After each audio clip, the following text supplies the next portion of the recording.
وما ربک بظلام للعبید،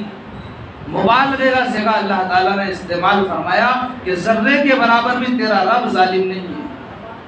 تو اللہ تعالیٰ کا جو نظام ہے وہ عین فطرت کے مطابق ہے، فطرت سے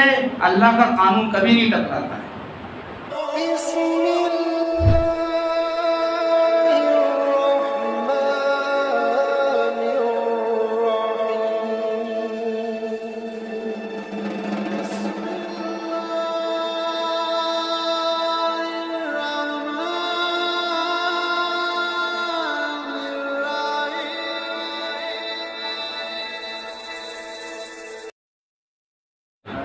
بسم اللہ الرحمن الرحیم، الحمد للہ وکفی وسلام علی عبادہ الذین اصطفی، اما بعد فاعوذ باللہ من الشیطان الرجیم، بسم اللہ الرحمن الرحیم۔ ان الذین قالوا ربنا اللہ ثم استقاموا تتنزل علیہم الملائکۃ الا تخافوا ولا تحزنوا وابشروا بالجنة التي كنتم توعدون، صدق اللہ العظیم۔ میرے محترم بھائیوں اور دوستوں، اللہ تعالیٰ نے دنیا کا جو نظام بنایا ہے اس نظام کے تحت زندگی گزارنے پر اللہ تعالیٰ نے اپنی مدد اور نصرت کے وعدے کیے۔ اللہ تعالیٰ نے دنیا بنائی ہے انسانوں کے لیے اور انسانوں کو بنایا ہے اپنی عبادت کے لیے۔ جہاں پر اللہ تعالیٰ نے دنیا کے پیدا کرنے کے مقصد کو بیان فرمایا اور انسانوں کے پیدا کرنے کے مقصد کو بیان فرمایا، وہاں پر اللہ تعالیٰ نے کسی چیز کو خاص نہیں کیا بلکہ عام الفاظ میں مقصد کو بیان فرمایا وما خلقت الجن والانس الا لیعبدون۔ یہاں پر انسان کا تذکرہ ہے، ایمان والوں کا نہیں ہے، مسلمانوں کا تذکرہ نہیں ہے، کسی دھرم کسی ذات کے لوگوں کا مسئلہ نہیں ہے، بلکہ دنیا میں بسنے والے تمام لوگوں کا ذکر اللہ تعالیٰ نے فرمایا کہ ہم نے انسانوں کو صرف اپنی عبادت کے لیے پیدا فرمایا ہے۔ اب یہاں پر جملے پر اگر غور کریں تو بات یہ معلوم ہوتی ہے کہ انسان کو صرف عبادت ہی کرنا چاہیے، عبادت کے علاوہ کسی اور کام کو انجام دینا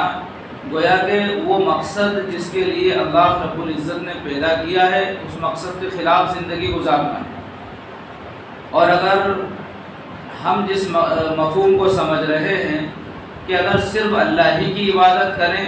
تو پھر مسئلہ الجھ جائے گا کہ پھر کھائیں گے کیا، دنیا میں جو گزر بسر کا طریقہ ہے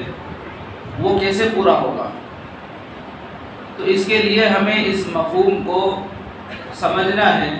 بلکہ ہمارے ذہنوں میں جو مفہوم ہے اس کی اصلاح کرنا ہے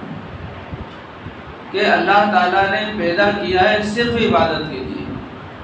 اور صرف عبادت کرنا یہ انسان کے لیے محال ہے، اس لیے کہ ہم جس چیز کو عبادت سمجھ رہے ہیں اس کو بھی صحیح طریقے سے انجام نہیں دے پا رہے ہیں، تو پھر یہ جائے کہ مسلسل تسلسل کے ساتھ صرف عبادت ہی میں انسان مشغول رہے تو پھر زندگی دشوار ہو جائے گی۔ یہ انسانی ذہن کی ایک سوچ ہے، تو بات یہ ہے کہ یہ جو سوچ ہے بالکل غلط اور شریعت اسلامی سے ہٹ کر ہے۔ اللہ تعالیٰ نے جہاں پر یہ فرمایا کہ میں نے صرف اپنی عبادت کے لیے انسانوں کو پیدا فرمایا ہے، تو اللہ تعالیٰ نے قرآن کریم میں دیگر مواقع پر اور اسی طرح نبی اکرم صلی اللہ علیہ وسلم نے احادیث میں اپنی تعلیمات کے ذریعے صحابہ اکرام کے واسطے سے پوری نوع انسانی کو، قیامت تک آنے والے انسانوں کو اس کا طریقہ بھی بتلایا ہے کہ ایک انسان ہے اگر وہ دنیا میں عبادت کے اعتبار سے زندگی گزارنا چاہے،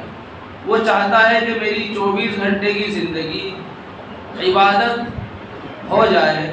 میری 24 گھنٹے کی زندگی عبادت میں لکھی جائے، تو اس کو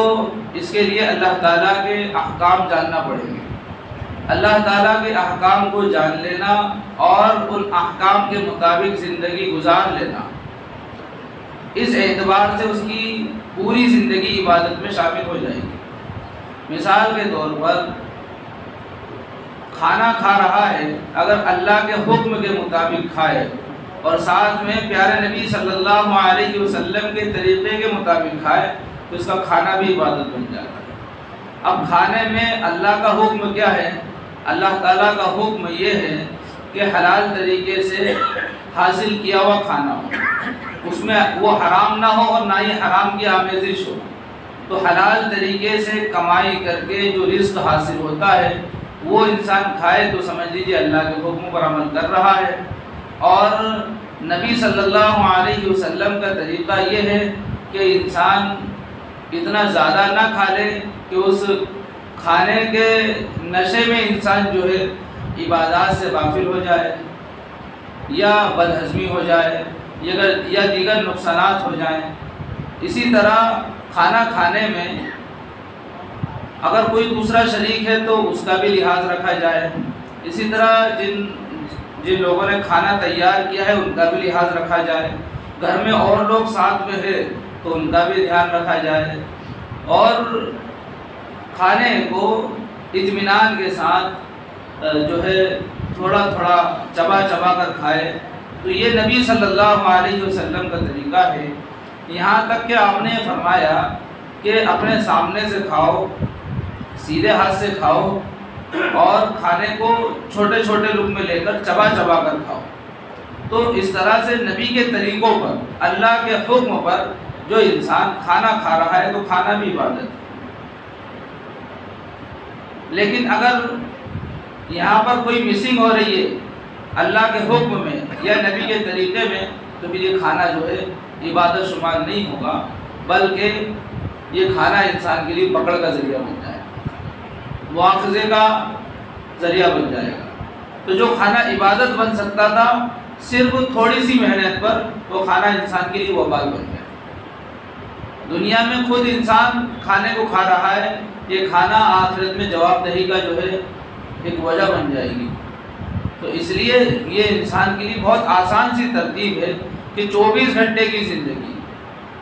انسان کی عبادت میں لکھی جاتی ہے، جبکہ وہ اللہ کے حکم کے مطابق گزر رہی ہو اور پیارے نبی صلی اللہ علیہ وسلم کے طریقوں کے حساب سے گزر رہی ہو۔ اب یہ تو کھانے کا مسئلہ ہے، اب پوری زندگی اللہ کے حکم کے اعتبار سے کیسے گزارنا ہے، اس کے لیے احکام الہی کو سیکھنا یہ ہر انسان کا ایک اپنا ذاتی فریضہ ہے۔ اگر نہیں سیکھ رہا ہے احکام الہی، اللہ کے حکموں کو نہیں معلوم کر رہا ہے، تو سمجھ لیجئے کہ پہلے ہی جو اس کی شروعات ہے وہی غلطی سے ہو رہی ہے۔ اسی لیے جب بچہ پیدا ہوتا ہے تو اس کے کان میں اذان دی جاتی ہے،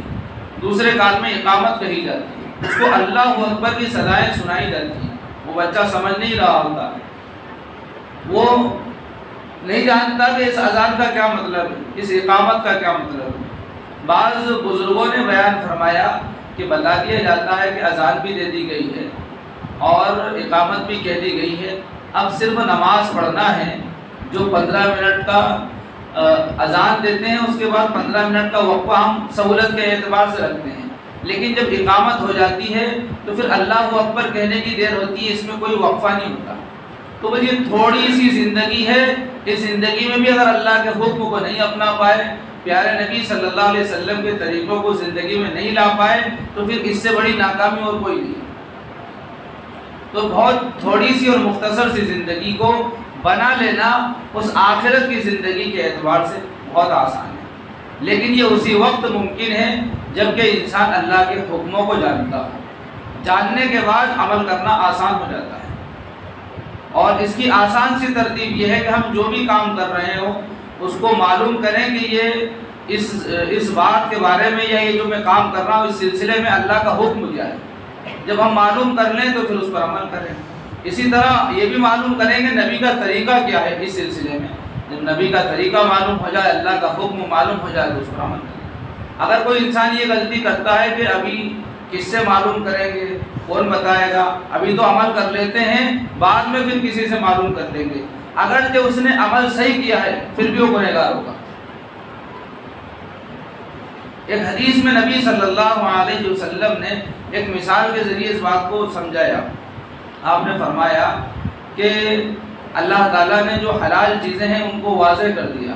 اور جو حرام چیزیں ہیں ان کو بھی واضح کر دیا، یعنی صاف صاف الفاظ میں حلال اور حرام کو بیان کر دیا. ہر انسان جانتا ہے کہ کون سی چیز حلال ہے اور کون سی چیز حرام. یہ دو چیزیں تو ہر انسان کو پتہ ہوتی ہیں، ایمان والے کو بھی پتہ ہوتی ہیں اور جو ایمان نہیں رکھتا اس کو بھی پتہ ہے کہ کون سی چیز حلال ہے اور کون سی چیز حرام. حالانکہ غیر ایمان والوں میں بہت سی وہ چیزیں جو حلال نہیں ہیں، ہم لوگوں کے یہ حرام ہے لیکن وہ اس کو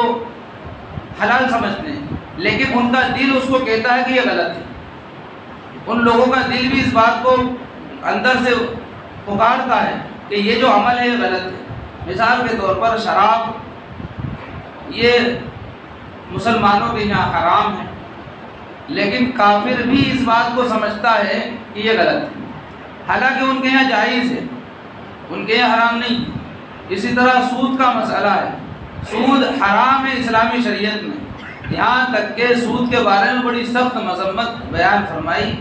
کہ اور اللہ نے پورا ایک رکوع اس سلسلے میں بیان فرمایا کہ سود کا دینا اور لینا،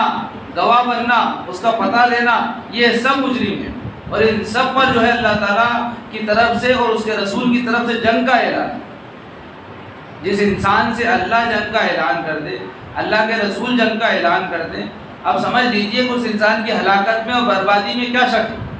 اس کا ہلاک ہونا، برباد ہونا یقینی ہے. تو یہ مسلمانوں کے یہاں حرام ہے اور کافروں کے یہاں حلال ہے، جائز ہے ان کے یہاں، لیکن پھر بھی ان کے دل کی پکار یہ ہے کہ یہ عمل غلط ہے. قرآن کریم میں اللہ تعالیٰ نے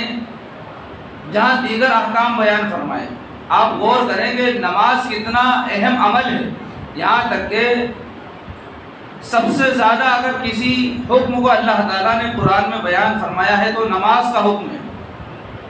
اور اس کے بعد زکوٰۃ کا حکم ہے. تو اللہ تعالیٰ سب سے زیادہ نماز اور زکوٰۃ کو قرآن میں بیان فرماتا ہے، لیکن اس کے لیے تفصیل بیان نہیں کی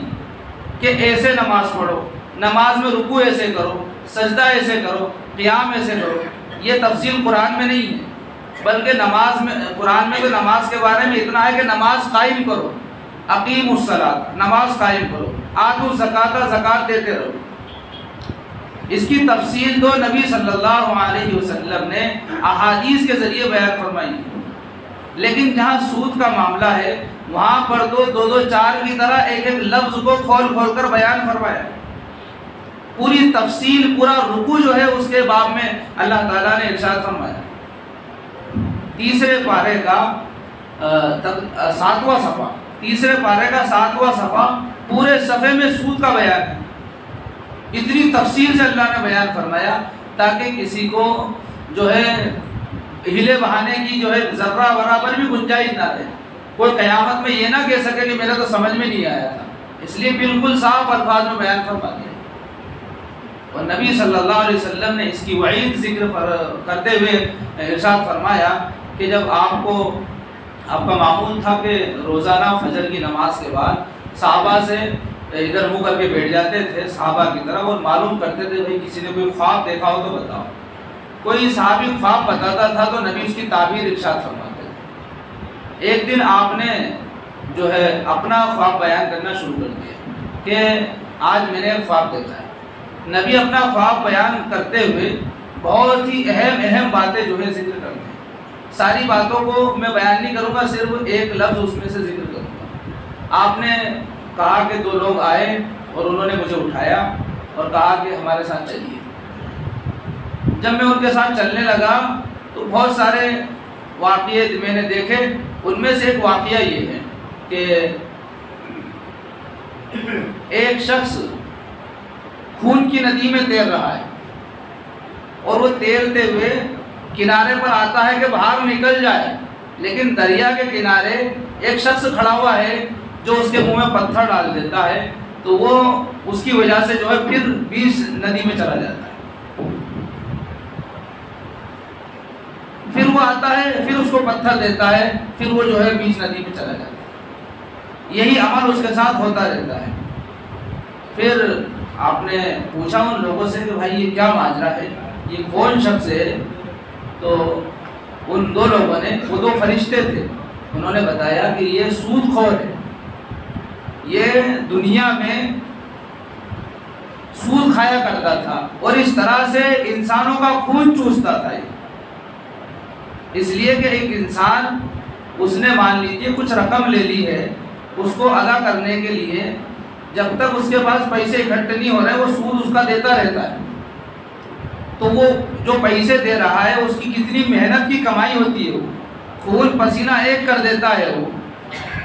پوری توانائیاں اور صلاحیتیں خرچ کر دیتا ہے، جب جا کے کچھ پیسے اس کو حاصل ہوتے ہیں تو خون پسینے کی کمائی وہ سود میں بھر دیتا ہے۔ تو کہا کہ یہ خون چوستے تھے انسانوں کا، اس لیے آج ان کو خون کی ندی میں تیرایا جاتا ہے۔ اور یہ ایک دن اور 2 دن کے لیے نہیں ہے، یہ ہمیشہ قیامت تک کے لیے یہی عمل ان کے ساتھ ہوتا رہے گا۔ وہ خون کی ندی سے نکل نہیں پائیں گے۔ پانی کی ندی میں تیرنا انسان کے لیے مشکل ہو جاتا ہے جب وہ تھک جاتا ہے، تو خون کی ندی کس طرح وہاں پر انسان تیر سکتا ہے، کس طرح وہاں پر اس کا حال ہوگا، حشر ہوگا، اس کا اندازہ شاید کہ ہم نہیں لگا پائیں، لیکن یہ بہت ہی ہلاکت والا معاملہ ہوگا اس انسان کے ساتھ کہ اس کو خون میں تیرایا جائے اور اس سے نکل نہیں پائے گا۔ اس لیے یہ نبی صلی اللہ علیہ وسلم نے ایک وعید ذکر فرمائی کہ بڑی ہلاکت ہے سود لینے والے کے لیے، سود دینے والے کے لیے، گواہ بننے والے کے لیے، راستہ بتانے والے کے لیے۔ اس کے بعد بھی آج امت میں آپ دیکھ لیجئے، اللہ ماشاء اللہ کچھ لوگ بچے، اس لیے کہ باطل طاقتوں نے، اسلام دشمن طاقتوں نے وہ پالیسی اپنائی ہے جو کسی زمانے کے ظالم اور جابر لوگوں نے اپنائی، اور وجہ صرف یہی ہے کہ جب ان کو حرام کاری پر لگا دیا جائے گا تو ان کے اندر جو دفاع کرنے کی صلاحیت ہے وہ ختم ہو جائے گی۔ مثال کے طور پر کسی کو آپ نے قرضہ دے دیا، اب وہ قرضہ جس کو دیا ہے بیچارہ وہ قرضہ چکانے کے لیے دن و رات محنت کرے گا۔ اگر آپ قرضہ نہیں دیتے تو وہ محل نہیں بناتا، جھوپڑی میں رہتا، لیکن کسی سے ڈرتا نہیں، کسی سے سہم کر نہیں رہتا، لیکن اب دبے دبے زندگی گزار رہا ہے۔ اگرچہ اس نے محل بنا لیا لیکن نیند اس کو محل والی نہیں آ رہی ہے۔ جھوپڑی میں رہتا تھا اور وہ جو ہے آدھا پیٹ کھاتا تھا لیکن وہ سکون کی نیند سوتا تھا۔ اب محل میں رہ رہا ہے لیکن سکون ختم ہو گیا۔ تو یہ ایک مثال ہے سمجھنے کے لیے کہ انسان کی بے چینی شروع ہو جاتی ہے اور وہ انسان اس قرضے کو چکانے کے لیے محنتیں کرتا ہے۔ اب وہ قرضہ چکا نہیں پاتا کہ اس کو دوسرا قرضہ دے دیا جاتا ہے، تیسرا دے دیا جاتا ہے، تو اس کو اس طرح سے سرمایہ دار لوگ جو ہے اپنا غلام بنائے رکھتے ہیں۔ تو یہ غلامی اللہ کی طرف سے دی ہوئی نہیں ہے، یہ غلامی خود انسان نے اپنی مرضی سے اختیار کی ہے۔ اب ظاہر سی بات ہے جو غلامی انسان نے اپنی مرضی سے اختیار کی ہے اس کا ذمہ دار وہ خود ہے، اس کا ذمہ دار وہ خود ہے۔ شریعت اس بات کی اجازت نہیں دیتی کہ تم سود لو، بالکل اجازت نہیں دیتی۔ حالانکہ جب اللہ تعالیٰ قرآن کریم میں اتنی باریک باریک باتیں کھول کر بیان کر دیتے ہیں تو پھر سود کا بھی کچھ نہ کچھ جائز ہونے کا مسئلہ نکال دیتے، اس لیے کہ اللہ تعالیٰ کو سب سے زیادہ اگر محبت ہے تو اپنے بندوں سے ہے۔ اللہ تعالیٰ ایک حدیث قدسی میں بیان فرماتے ہیں کہ قیامت کے دن اللہ تعالیٰ جو ہے انسان کو کھڑا کریں گے اپنے سامنے اور اسے کہیں گے کہ میں بھوکا تھا تو نے مجھے کھانا نہیں کھلایا، میں پیاسا تھا تو نے مجھے پانی نہیں پلایا، میں بیمار تھا تو نے میری خبر نہیں لی۔ تو وہ کہے گا اللہ آپ تو خالق ہیں، آپ تو پوری دنیا کے بنانے والے ہیں، بیماری اور شفا، رزق کا دینا اور نہ دینا، مقدر کا لکھنا، تقدیر کا سکہ، تقدیر کا قلم تو آپ کے ہاتھ میں تھا، پھر آپ کیسے بیمار ہو سکتے ہیں؟ آپ کو کیسے بھوک لگ سکتی ہے؟ آپ کو کیسے پیاس لگ سکتی ہے؟ تو کہیں گے الخلق عیال اللہ، پوری کی پوری مخلوق، یہ نہیں ہے کہ صرف مسلمان، یہ نہیں ہے کہ صرف ایمان والے یا پڑھے لکھے یا ان پڑھ، کسی ایک قوم کو بیان نہیں کیا، بلکہ پوری نوع انسانی کو، بلکہ پوری مخلوق کو، الخلق عیال اللہ، پوری کی پوری مخلوق، جانور، مویشی، چرندے، پرندے، درندے اور پورے انسان سب اس میں داخل ہیں۔ الخلق عیال اللہ، پوری کی پوری مخلوق اللہ کا کنبہ ہے، اللہ کی فیملی ہے۔ تو اللہ فرمائیں گے کہ میرا فلاں بندہ بیمار تھا، تو نے خبر نہیں لی، میرا فلاں بندہ بھوکا تھا، کھانا نہیں کھلایا، فلاں بندہ جو ہے پیاسا تھا، پانی نہیں پلایا۔ تو یہ اللہ تعالیٰ اتنی محبت کرنے والے، اور اکثریت کو بیان کرنے کے لیے علماء نے بیان کیا کہ اللہ 70 ماؤں سے زیادہ محبت کرتا ہے۔ تو جب ایک ماں کی محبت اتنی زیادہ ہے کہ وہ گیلے میں خود سو جاتی ہے، سوکھے میں اپنے بچے کو سلاتی ہے، خود نہیں کھاتی لیکن اپنے بچے کو دودھ پلاتی ہے، وہ اپنی پریشانیوں پر دھیان نہیں دیتی بلکہ بچے کی پریشانی حل کرنے کی کوشش کرتی ہے، تو خود اندازہ لگاؤ، غور کرو کہ وہ اللہ جو 70 ماؤں سے زیادہ، بلکہ بے انتہا، بہت زیادہ، اتنی محبت کہ اس سے زیادہ محبت کوئی کر ہی نہیں سکتا، اتنی محبت اپنے بندوں سے کرنے والا، کیا وہ سود کے جائز ہونے کا کوئی حل نہیں نکال سکتا تھا؟ جبکہ اللہ تعالیٰ نے قرآن میں بیان فرمایا کہ اگر کوئی انسان اس کے پاس کھانے کے لیے کوئی سامان نہ ہو اور 3 دن کا فاقہ اس کے اوپر گزر جائے، یا اتنا فاقہ اس کے اوپر گزر جائے کہ وہ مرنے کے قریب ہو جائے، اگر اب اس کو کچھ نہیں ملے گا تو مر جائے گا، کچھ بھی سامان نہیں ہو، تو صرف زندگی بچانے کے لیے وہ اتنا کھا سکتا ہے جس سے زندگی بچے، پیٹ بھرنے کے لیے نہیں، صرف زندگی بچانے کے لیے تھوڑا سا کھا سکتا ہے، پیٹ بھرنے کے لیے کھائے گا تو گنہگار ہوگا۔ تو خود اب دیکھو حرام، یہاں تک کہ کوئی مردار اگر پڑا ہوا ہے تو اس میں سے بھی کھا سکتا ہے، مردار جو بالکل صریح حرام ہے، جس میں حلال کا ایک ذرہ بھی نہیں ہے، لیکن ایسی مجبوری میں وہ حرام وہ بھی جو ہے حلال ہو جاتا ہے، جائز ہو جاتا ہے کہ تھوڑا سا بقدر ضرورت جس سے جان بچ سکے کھا سکتا ہے۔ تو جب اللہ تعالیٰ نے یہ حرام کا تھوڑا سا جو ہے بتا دیا کہ اتنا سا تمہارے لیے جائز ہو جائے گا، تو پھر کیا اس گئے گزرے دور میں جھوپڑی والوں کے لیے، غریبوں کے لیے، بیاہ شادی کرنے والوں کے لیے، ٹریکٹر خریدنے والوں کے لیے، قسط سے موٹر سائیکل خریدنے والوں کے لیے تھوڑی سی گنجائش نہیں بتائی اللہ تعالیٰ نے؟ تو اللہ تعالیٰ کو بتانا چاہیے تھا نا، اتنی محبت کرنے والا اللہ پھر تو ظلم کر دیا میرے اور آپ کے ساتھ؟ نہیں بھائیو، ایسا نہیں۔ اللہ تعالیٰ ان اللہ لا یحب مثقال ذرۃ، اللہ تعالیٰ ذرے کے برابر بھی ظلم کو پسند نہیں کرتا، اللہ تعالیٰ ذرے کے برابر بھی جو ہے ظلم کو پسند نہیں کرتا، تو پھر اللہ تعالیٰ اپنے بندے پر کیسے ظلم کرے گا؟ وما ربک بظلام للعبید، مبالغے کا صیغہ اللہ تعالیٰ نے استعمال فرمایا کہ ذرے کے برابر بھی تیرا رب ظالم نہیں ہے۔ تو اللہ تعالیٰ کا جو نظام ہے وہ عین فطرت کے مطابق ہے، فطرت سے اللہ کا قانون کبھی نہیں ٹکراتا ہے۔ مثال کے طور پر ایک انسان کی فطرت ہے کہ وہ کھانا یوں کھائے تو اس کا منہ سامنے ہونا چاہیے، تو کبھی فطرت کے خلاف منہ یوں نہیں ہوگا، اس کی آنکھیں سامنے ہونا چاہیے تو کبھی فطرت کے خلاف آنکھیں پیچھے نہیں ہوتی۔ اللہ تعالیٰ نے غسل کا نظام رکھا کس کے لیے؟ ناپاک انسان کے لیے، تو فطرت کے مطابق ہے کہ ناپاکی کو انسان پسند نہیں کرتا، ایسا نہیں ہے کہ انسان پسند نہیں کرتا ہو اور پھر بھی جو ہے اللہ نے قانون بنا دیا کہ ناؤ باقی حاصل کرو۔ انسان کی فطرت جس چیز کو پسند کرتی ہے وہی قانون اللہ کا ہے، تو اب یہ جو سود کا نظام جو ہے باطل طاقتوں نے، اسلام دشمن طاقتوں نے بنایا ہے، یہ صرف جو ہے ایمان والوں کو تباہ کرنے کے لیے بنایا ہے۔ حجاج بن یوسف کی پالیسی یہ تھی کہ اس نے دیکھا، لوگوں نے بتایا کہ اس گاؤں میں کچھ ایسے نیک لوگ ہیں کہ بچے ہیں جو کسی کے لیے دعا کر دیتے ہیں تو وہ آباد، کسی کے لیے بد دعا کر دی تو وہ ہلاک۔ تو کہا کہ میں جب اس گاؤں میں بادشاہ بن کے جا رہا ہوں تو پھر میری بھی ہلاکت طے ہے۔ تو اس نے سب سے پہلے ان کی دعوت کی اور ان کو حرام کھلا دیا، اور اب اس نے کہا کہ میں ان لوگوں کی بد دعا سے بچ گیا۔ آج دشمن طاقتیں حرام کھلا کر ہماری بد دعاؤں سے، ہمارے اعمال کے اثرات سے محفوظ ہونا چاہتی ہیں، اور وہ ہو گئی، اور ہم نے ان کو پورا موقع دیا۔ اس لیے یہ